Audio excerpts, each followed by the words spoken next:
Today we're going to get my 1994 Corvette swapped Wrangler running. Let's get started. This is my L48 from a 1980 Corvette. The previous owner told me it only had 80,000 miles, but it had a cracked intake and was already taken out of the Corvette so I could never hear it run for myself. He showed me a video and everything sounded good. Let's see if it checks out. The first thing to do was to pull off that cracked intake and clean everything up in preparation for the new one. Or, new to me at least.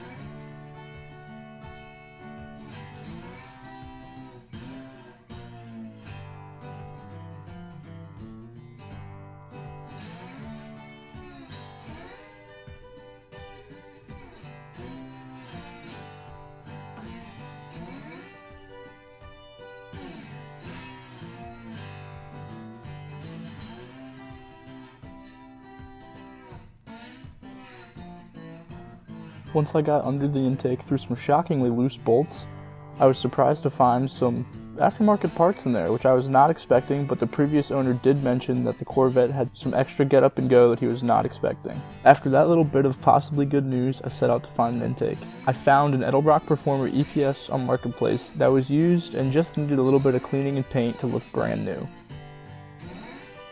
Now that I finally had some shiny parts in my hands, it was time to finally get this motor back together. The first thing I had to do was unpack the motor from storage.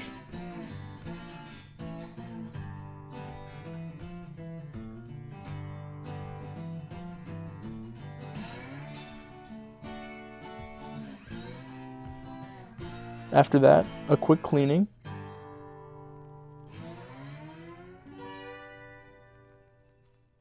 And then comes the RTV and intake gaskets.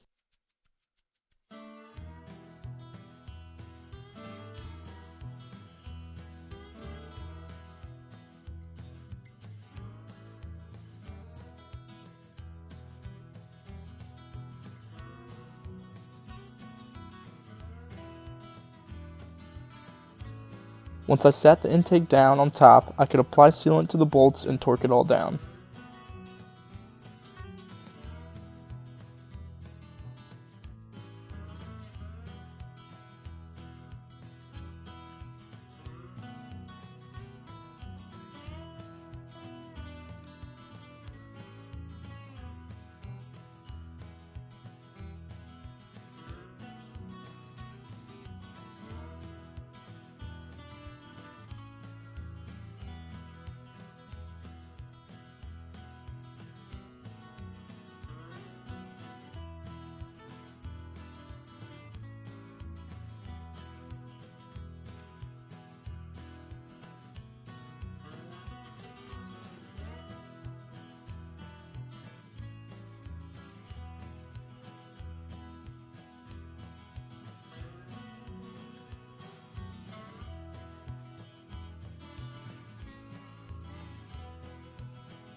Next, I had to block off the mechanical fuel pump slot since I'd be using an electric one and it didn't fit with my engine cradle.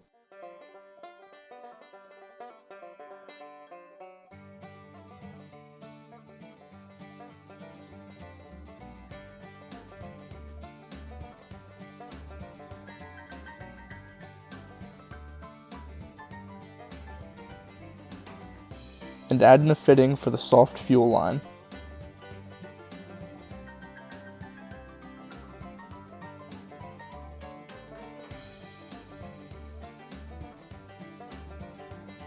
We've got a couple steps we got to get done today. We've got to set the distributor, wire everything, find my mom's gas can, completely forget about a cooling system because we're only going to run it for a few seconds, and pray that it works. Let's get started. So like I said, the first thing to come off is the plug wires.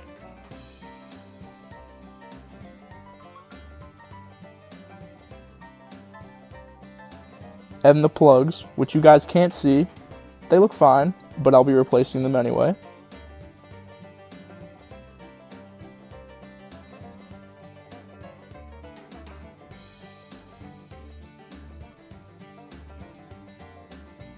and lastly the distributor.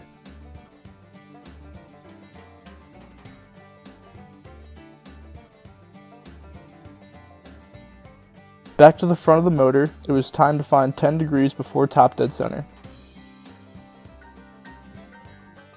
Next, I lined up the distributor and rolled it over some more to line up the oil pump drive.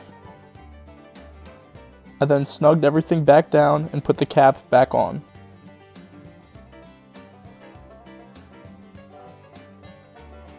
Now that that's done, we can work on getting our spark plugs back in.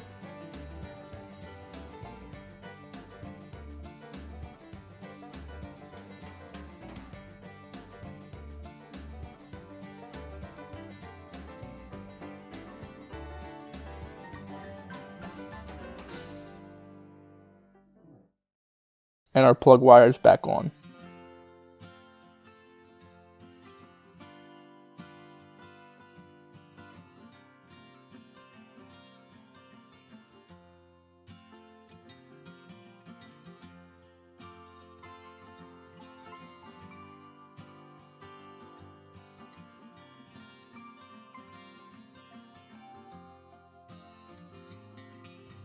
Moving toward the back of the motor, I had a mechanical oil pressure gauge to mount.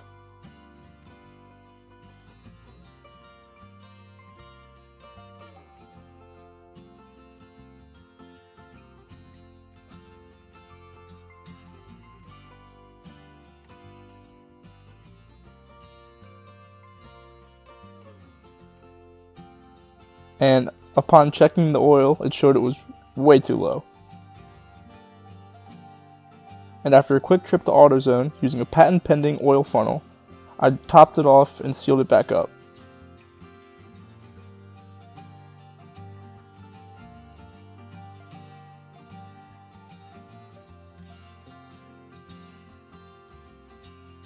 And then, it was finally time.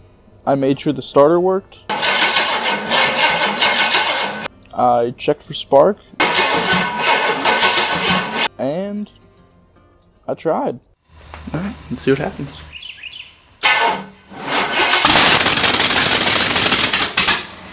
Alright!